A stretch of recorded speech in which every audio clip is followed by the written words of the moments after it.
Recently, African leaders have been seen converging at the capitals of some rich countries, having been invited to discuss the solutions to the poverty and underdevelopment of Africa.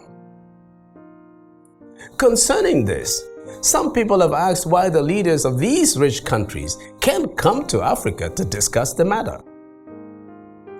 People are wondering whether these foreign leaders are seeing Africa as a sitting duck, waiting to be seized and exploited. Some have gone further to ask whether this is another scramble for the partition or conquest of Africa. Even so, I don't think that these contemporary invitations represent any preparation for another scramble for the partition of Africa. Let us remember that the historic scramble was indeed an invasion, division, and occupation that led to a long colonization of Africa, mostly by European nations. As the records show, in 1870, only about 10% of Africa was under former European control. However, by 1914, almost 90% of the continent, with the notable exceptions of Ethiopia, Liberia, and parts of Somalia, were under colonial rule. So foreign powers have shared Africa in the past.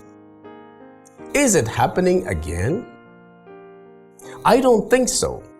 What I believe is happening is that global competition has now gone full tilt, and Africa represents a fresh new territory with a growing middle class to add to its great wealth in natural resources.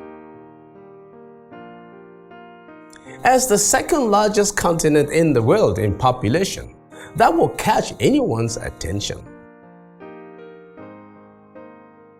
Unfortunately, Africa does not appear to show competence in global trade relations, exposed by economic fragility and deficiency in human capital.